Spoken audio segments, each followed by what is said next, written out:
Audio Jungle. Today, we are going to talk about how to train the abs, and this includes obliques as well as the abs. So, what are the abs? So first, we have to learn about the structure, function, and then how to train it. So let's start with the anatomy. Okay, so your torso or the abdominal region is made of three parts. The first part, the innermost layer, layer one, is the transverse abdominis. What is this? It's also shortened as TVA. This is the muscle that helps with sucking in or compressing your abdominal. So when you're doing a vacuum, for example, like as such, where you're sucking in your abdominals, this is the TVA muscle working. This is the muscle that acts. You can imagine it like a rubber band that's squeezing in all your inside organs to compress it. The second muscle is the rectus abdominis and the inner obliques. So what is the rectus abdominis? Well, it's this part right here. This looks like the abs. Well, it is the abs. This is the main part that people call abs. The rectus abdominis in the middle, which helps mostly with the spine flexion, and the inner obliques. What are inner obliques? Obliques are the muscles beside your abs. So they give you like that strident look.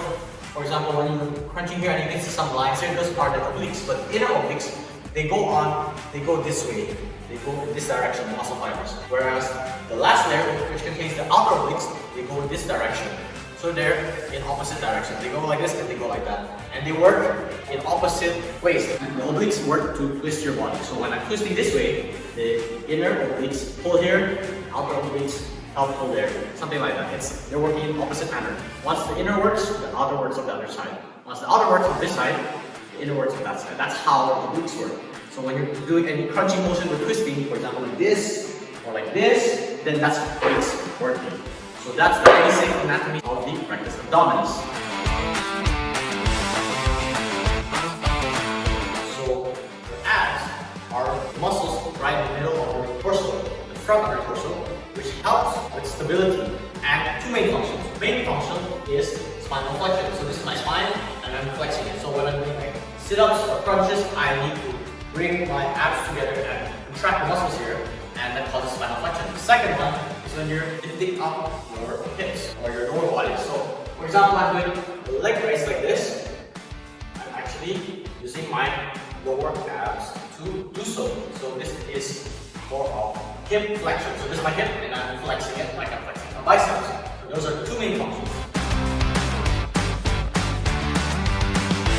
Now to start off, how to get abs. Everyone wants to know, right? Well, first of all, we need to consider a big factor of abs is genetics. So it will look very different based on different people's genetics. So some people may have blocky abs like mine. Some may have 4-pack early like Arnold Schwarzenegger. Or some may have 8-pack, 10-pack like an athlete or a model that was very cool. And then mostly based on genetics. And second, is very important, is dieting and body fat percentage. If you're not lean enough, you can't see the abs. Even though you have the muscle, you can't see it. So you need to be lean enough, you need to be calorie deficit, you need to burn more than you eat. Then you will slowly lose the body fat, and that's where you can see your abs. Other than that, the second way to get the abs is actually train them. So what is the way to train them?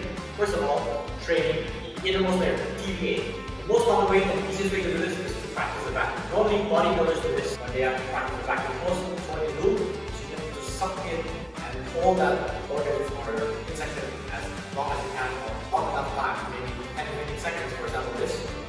Here is a vacuum. Exhale, inhale. You keep this vacuum for several seconds and hold it.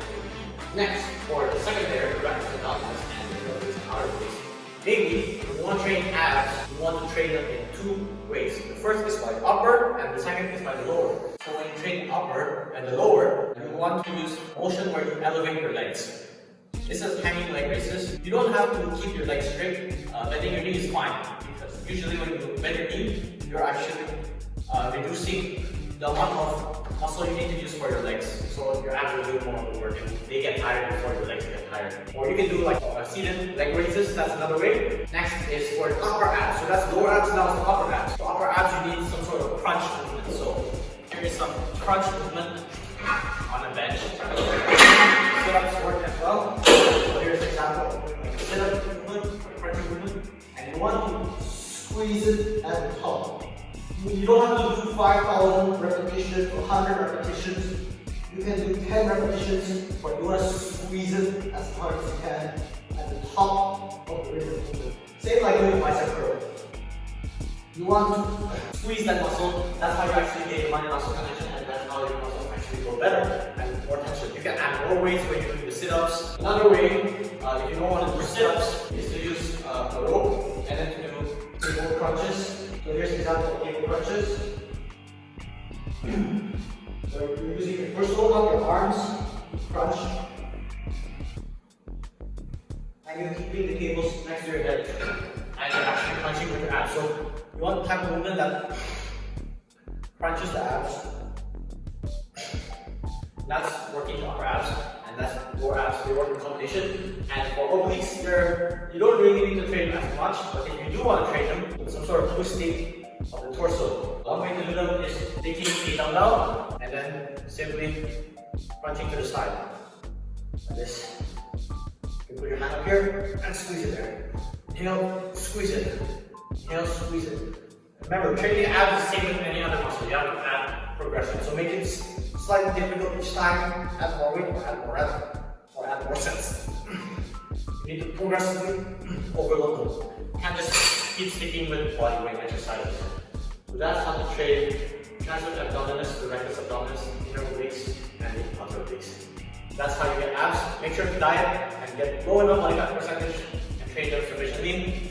Maybe twice a week, up to 4 times a week is sufficient.